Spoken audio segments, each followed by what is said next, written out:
And good morning, this is Steve Velocity once again. Today I've decided to take a rather light day and basically all these pallets that are in front of my garage, I'm going to go ahead and tear them down. I'm going to have to take a little break on my bench here. I need to get the back done, but I just don't think I'm going to have time this weekend. So what I wanted to show you this morning is I've got a pallet breaker that I'm building, and originally I wanted to use Izzy Swan's design, and I still may do so. However, last night after work I started basically just playing with dimensions, and I made a rudimentary breaker and tested it out, and I wanted to do that before I went to my concept because I wanted to kind of see what works, what doesn't, and what in my mindset is missing as far as what needs to happen to build a good one. So what I did is I've disassembled what I made yesterday, and I've come up with a basic design, and I wanted to show it to you. Also, I got myself a new tripod, and this is actually a pretty decent tripod, and it's going to allow us to look down on the work like so, and I like it lots. Alright, so what we have here is just your standard 1x1. Okay, believe it or not, this is fairly strong based on the design of what I'm actually trying to accomplish. So what I have here is, this is just angle stock and sort of hardware I have laying around, and I decided to start playing with it. Now on the bottom of the breaker bar, you'll notice this design here. This is actually going to ride on top of the 2x4 part of a skid. Okay, and that's going to give the leverage that I need to actually, it's going to increase the amount of force against the slats on the pallet, but at the same time it's going to make my life easier. So this is going to go on the bottom, let's see here, like so, and these are just your standard angle brackets that I was using to hold a shelf before, and it's exceptionally strong. Okay, I don't have to do any cutting, so I had this laying around, and I'm going to put this like so. Okay, hope you're getting a pretty good view of this. Let me just turn it around. Okay, so now I've already bolted these on. I've already seen that just this alone does a fantastic job. However, it in its current configuration is reliant upon riding on the other slats. What I need to do is put something right here that uses the brackets to keep it from splitting, but at the same time softens it up so that I can ride this on the 2x4, and then the tongues or teeth are going to come out and ride under the slats on both sides. This will allow me to do all the slats. The way it's currently configured, it only allows me to do maybe 3 or 4 per pallet. So it needs a little bit of improvement. But from my basic beginning designs, what I've seen is that I don't know if I have to go to the length of detail that Izzy Swan went with his. And I'm trying to sort of mimic some of the ones that you see out there that are like 80 bucks on eBay that are welded together. Only I'm going to be doing it with bolts. I've got just your standard self-tapping metal screws, and they actually held it very, very well. So anyway, that's my plan, and I'm going to go ahead and start working on that. Let me show you something real quick too. Now, these right here, as long as they're straight, are very strong. Okay, so my goal is I'm going to take just your standard 1/2 to 5/8 inch plywood. I'm going to cut it down to so it's this size, And these and the plywood are going to be strong enough to actually pull the boards up. I tried using just these, but these actually cut into the sides of the slats. So this and the wood should work great, and I just have to bolt it all on there. So we'll see how it goes. It may not be a great design, it may have some flaws, but this is what I need to go through to see what works and what doesn't, and then maybe I'll arrive at Izzy Swan's design in the long run. So I'll get back to you as soon as I make some more progress.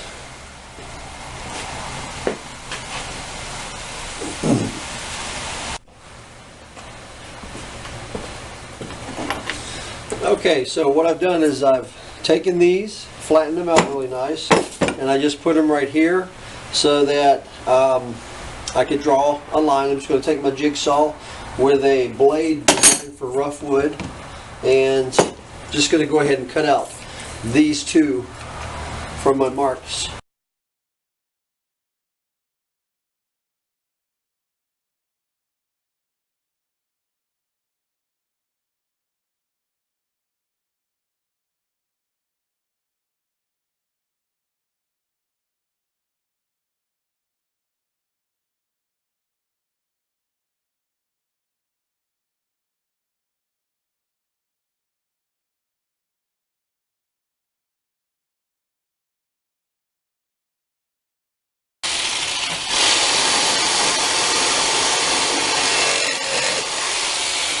What's really good is I can actually sand this once it's bolted to everything, and then I can just sand it right there as it sits. So,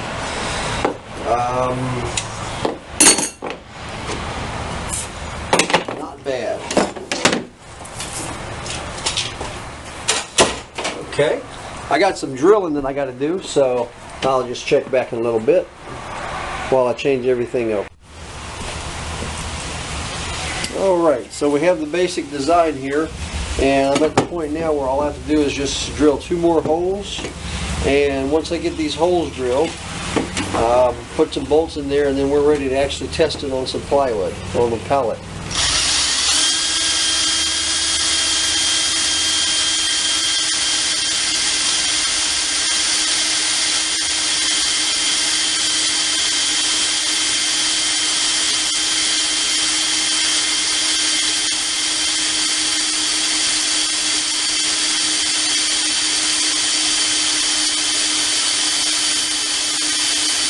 As you can see, this is pretty hard metal that I'm using.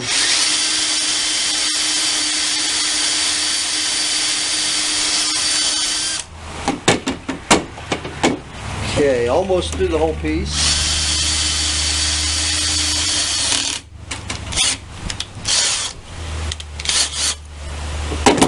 Alright, got through the piece. I'm not going to get through the wood. What I did is I took a small punch with a point and put it here so that this thing wouldn't track all over the place. And it doesn't take long to do these. There we go.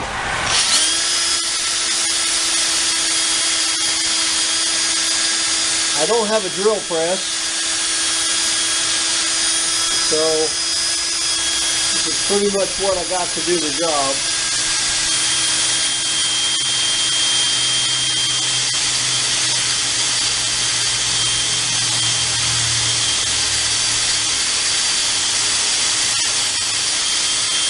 Try to get it as straight as I can.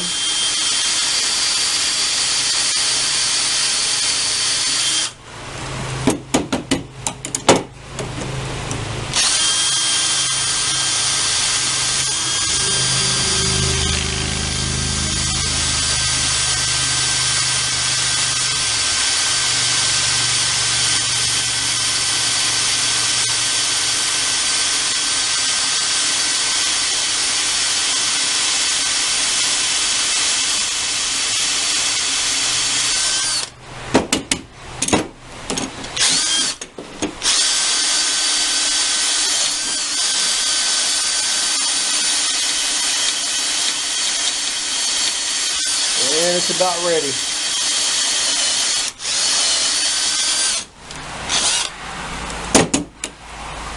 And there you go. Okay. So change my bin out, and I'm ready to put the last 2 these self-tapping screws in. This stuff is so thick that the self-tapping need a little help.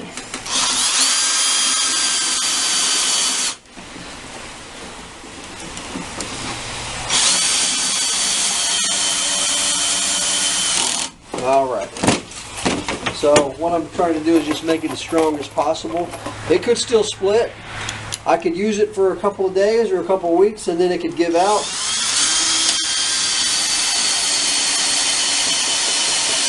So we'll just have to see. Alright, so here's my design, right?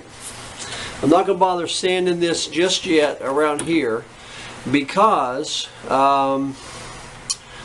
it might break, so I'm not going to put that much time into it. Right now this is just a concept test, so you can see it's very, very strong. This is just the handle, strong. You notice that I've got these, I don't know if you call them fulcrums or whatever, but they're designed so I can flip it over if I need to and attack it from a different angle, and also apply different levels of force. You know, or change the leverage, I guess.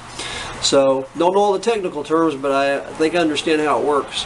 So, at this particular point, you can see it's fairly square, minus the sanding, of course, and fairly straight. I mean, and it's probably about 10 pounds is what this thing weighs right now, just using stuff that I have laying around.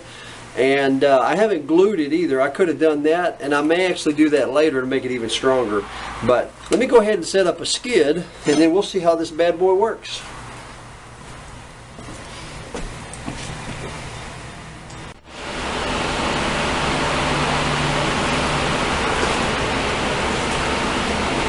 Okay. So this is what I would consider to be a fairly difficult pallet, simply because the slats are so close together and the wood is very thin.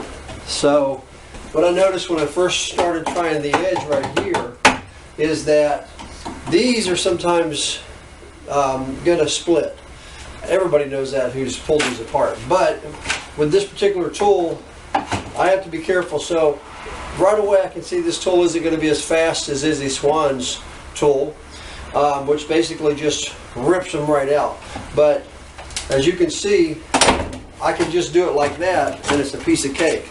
So I've only got one tongue that's actually connecting, and that's I would say that's probably going to be the same with anybody's tool that's doing these.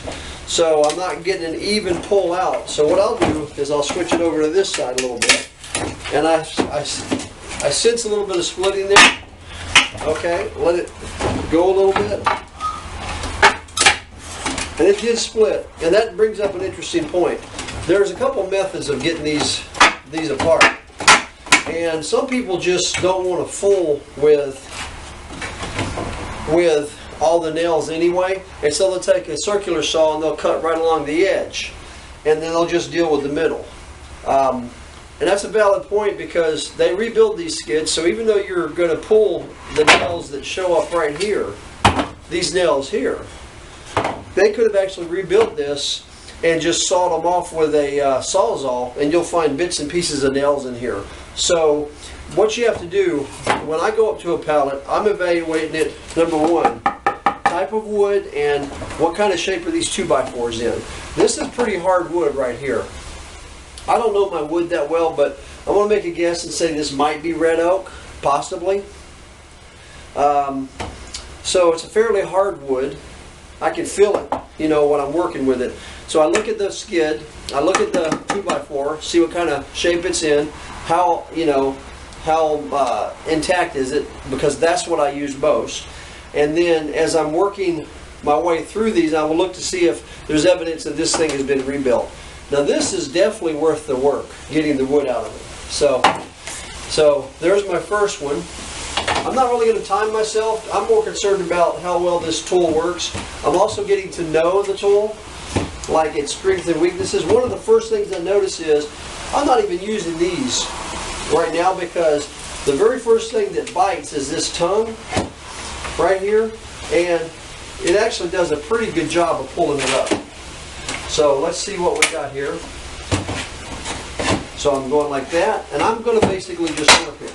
And I can feel it popping, which is good. And I'm going to take my time. I'm not really working that hard. Okay, I split that. I'm not really working that hard right now. In the past, I've worked pretty hard to get these, but right now this isn't too bad. So now I'm doing it on top of a work table too, which helps. Judging from some of the tools that I've actually seen on the internet, this right here, I mean, people are using all sorts of prying systems and everything.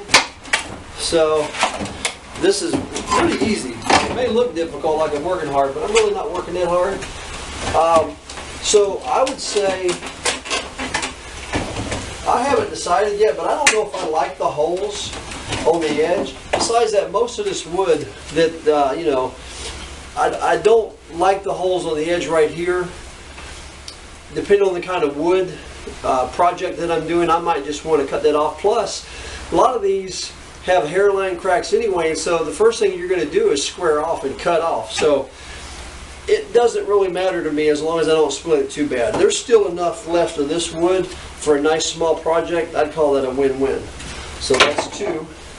But keep in mind, I'm doing a lot of talking right now, so let's see what happens if I just shut up and start working and see what kind of results I can get. Okay. As soon as I hear cracking, I back off a little bit. Okay, no sense in getting in a hurry. Okay.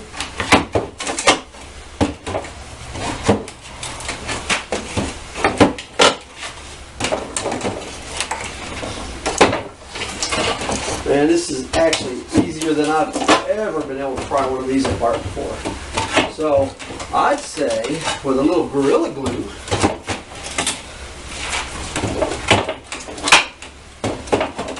maybe a few modifications here and there, like maybe a longer tongue. There we go. So that's 1, 2, 3. Now this one, I already know, started to split there, so this tool may be limited on the edges, or maybe edges are just harder. I was supposed to shut up, wasn't I? My wife says I like to hear myself talk, so maybe she's right. Alright, now bite it on there. Alright, so okay, so that one split all the way, so that's a loss. Still getting pretty good yield out of this. Alright, let's work it from the other side and see what happens. Okay, boom, boom. Okay. Alright, so I can tell right now that this is not a fast tool. Okay, definitely not a fast tool. Let's see what happens if I change the side. Okay, now, okay, that split all the way. That actually doesn't mean it's a total loss though, because you can rip this stuff down. There's still all sorts of uses for it. It's a pretty straight thing there, so this is pretty enough wood.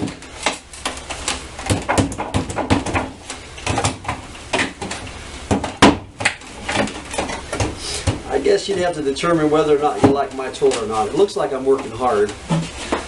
But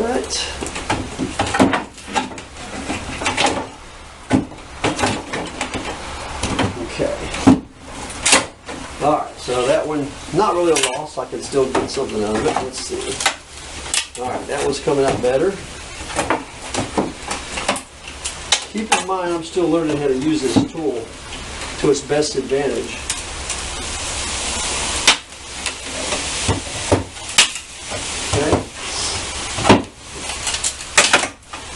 So, it looks like I'm getting pretty mixed results. It really depends on how well these things are nailed in. So I might have to do a little work on this, but the project is fun, I gotta say that. Alright, so let's see. I can't really do much that way.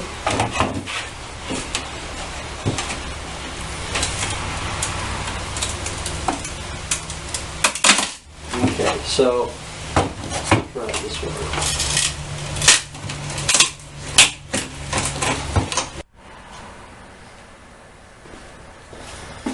Okay, well, it's pretty obvious. The results speak for themselves. This concept design needs a little more work. So what I'm thinking is, it's tending to split the really hard, the ones that are nailed really well, right in the middle. So that means that I just need, I thought that would be the right size, but maybe a little bit longer tongue on both sides. Other than that, if they aren't too heavily nailed in there, then they come out easier. And it could just be this wood is hard. So anyway, that's it for this video, and what I'll do is probably a part 2 once I get the design concept a little better. Plus I'm going to practice with this on a couple of other skids, different kinds of wood, and see what happens. And thanks a lot for watching this channel. I think this is going to be the first video in the wood shop series, and that's where my project's going to be from now on. So subscribe if you like, suggest anything that you like, and have a great weekend. Steve Velocity's out.